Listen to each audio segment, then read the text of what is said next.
प्रिय विद्यार्थियों, मैं doctor Sushma Yadav, assistant professor geography, government doctor W Patankar girls PG college में पदस्थ हूँ। आज हम एमए फोर्थ सेमेस्टर के अंतर्गत 17वां पेपर एग्रीकल्चरल ज्योग्राफी इकाई सेकंड सस्य संयोजन प्रदेश के बारे में अध्ययन करेंगे।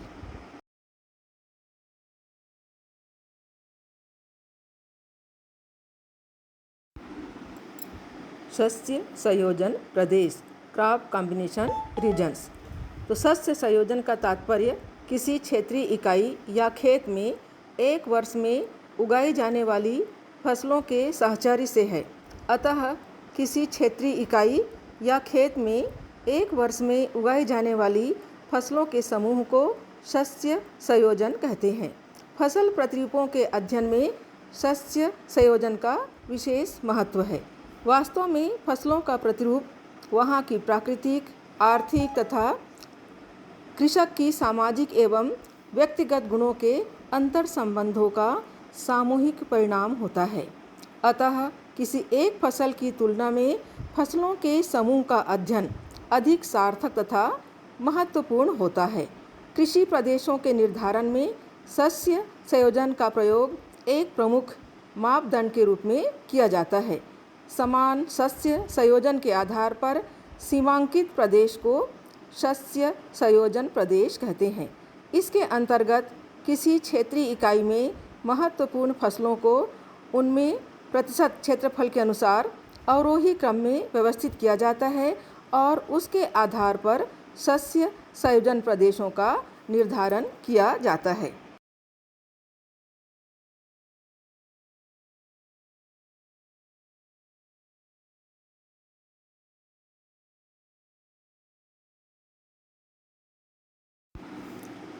अब देखते हैं सस्य संयोजन निर्धारण की विधियाँ।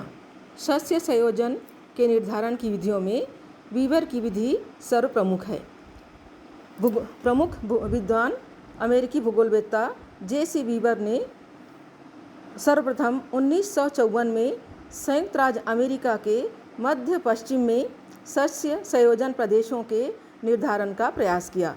उन्होंने सस्य संयोजन प्रदेशों के सीमांकन हेतु एक गणितीय मॉडल का निर्माण किया जिसे न्यूनतम विचलन विधि के नाम से जाना जाता है। यह विधि इस मान्यता पर आधारित है कि सभी फसलों के अंतर्गत भूमि समान रूप से वितरित है।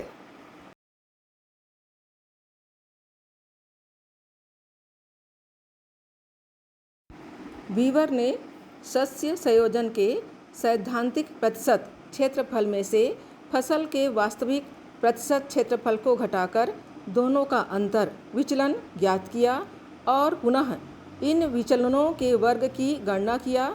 विचलनों के वर्ग में फसलों की संख्या से भाग देकर प्रसरण वेरिएंस की गणना की जाती है।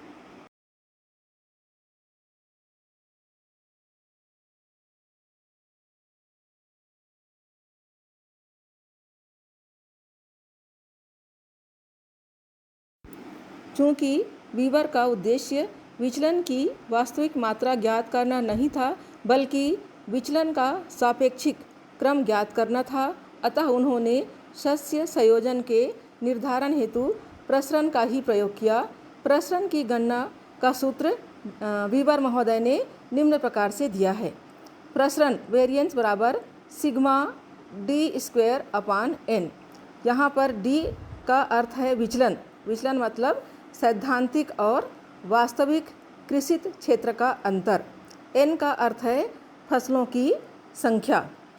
इस सूत्र के प्रयोग से जिस फसल संयोग में न्यूनतम प्रसरण आता है उसी को फसलों का श्रेष्ठतम संयोजन माना जाता है। वीवर की गणना विधि को एक उदाहरण के द्वारा भी समझा जा सकता है।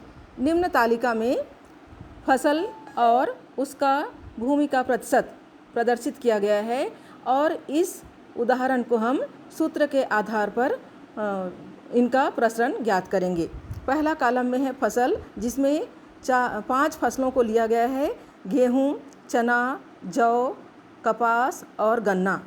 क्षेत्रफल 1000 हेक्टेयर में दिया गया है। गेहूँ के अंतर्गत 74, चना 58, जौ 28, कपास 24 और गन्ना का है 16। कृषित भूमि का प्रतिशत देखें तो गेहूं के अंतर्गत आता है 37, चना 29, जौ का है 14, कपास का 12 और गन्ना के अंतर्गत 8।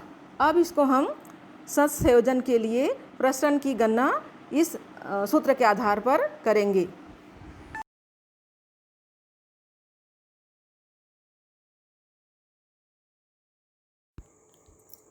वीवर के अनुसार यदि किसी क्षेत्र में एक ही फसल उगाई जाती है तब 100% कृषित भूमि एक ही फसल के अंतर्गत मानी जाएगी। यदि किसी क्षेत्र में 2 फसलें बोई जाती हैं तो प्रत्येक का हिस्सा 50% होगा। इसी प्रकार 3 फसलें होने पर प्रत्येक का हिस्सा 33.3, 4 फसलें होने पर 25% और 5 फसलें होने पर प्रत्येक का हिस्सा 20% होगा। इसी नियम के अनुसार यदि 10 फसलें उगाई जाती हैं तो प्रत्येक का हिस्सा 10% होगा।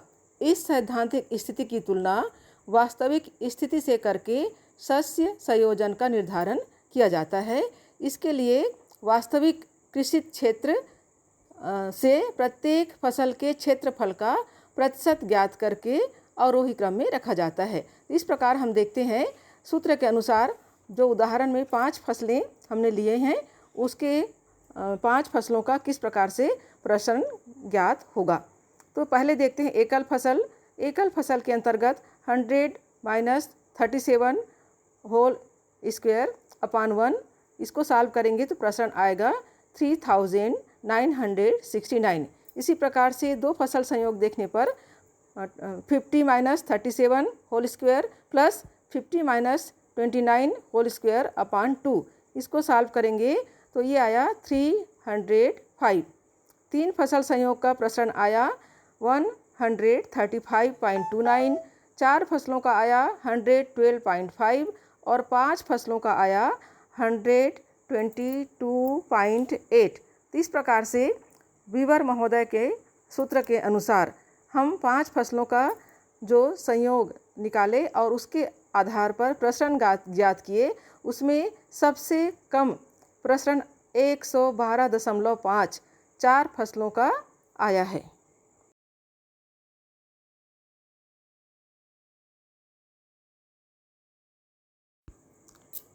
वीवर की विधि द्वारा शस्य संयोजन की गणना विधि को हम निम्न तालिका के अनुसार भी समझ सकते हैं।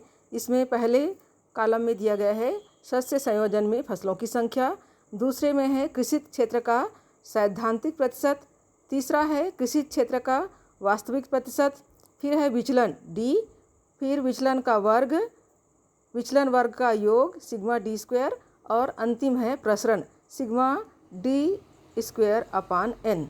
तो एकल फसल का आया प्रसरण 3969, 2 फसल संयोग का प्रसरण आया है 305, 3 फसल का 135.29, 4 फसल का 112.5 और 5 फसल का आया है 122.8।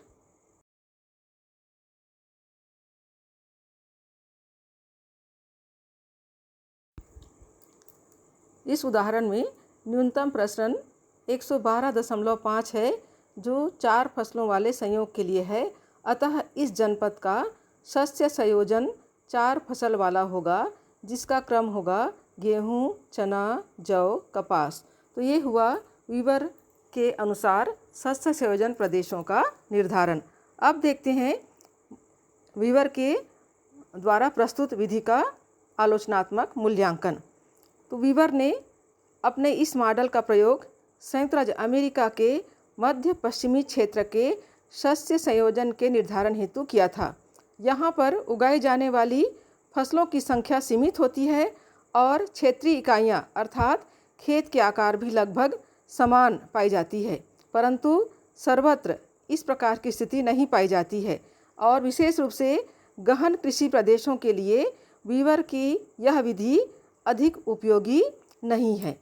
फिर दूसरा आलोचना विद्वानों के द्वारा प्रस्तुत किया गया कि इस विधि में सभी फसलों को समान महत्व प्रदान किया गया है, जो व्यवहारिक नहीं है।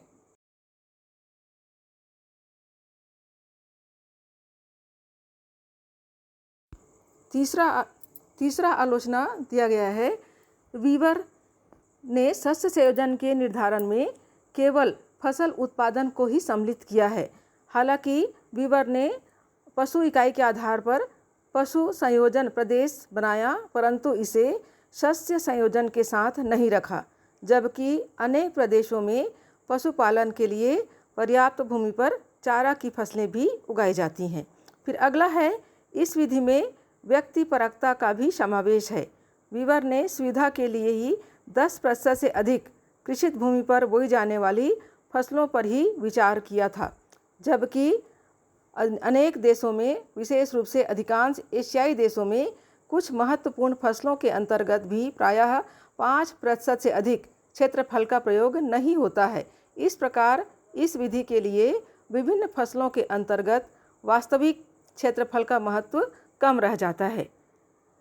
फिर अगला है, इस मॉडल में गणना की प्रक्रिया बहुत लंबी है और अंतिम फसल तक चलती है। तो इस प्रकार कई विद्वानों ने वीवर के द्वारा प्रस्तुत शस्य संयोजन प्रदेश की विधि का आलोचना प्रस्तुत किए हैं। फिर भी शस्य संयोजन प्रदेश के निर्धारण के लिए वीवर द्वारा प्रयुक्त विधि की आलोचना होने के बावजूद भी यह आधारभूत विधि के रूप में महत्वपूर्ण है और आज भी परवर्ती अनेक कृषि भूगोलवेत्ताओं ने वीवर के सूत्र को ही परिमार्जित करके शस्य संयोजन के निर्धारण का प्रयास किया है। तो ये हुआ वीवर के विधि द्वारा शस्य संयोजन प्रदेश का निर्धारण। अगले वीडियो में हम दूसरे विद्वानों के द्वारा प्रस्तुत विधि के बारे में चर्चा करेंगे। धन्यवाद।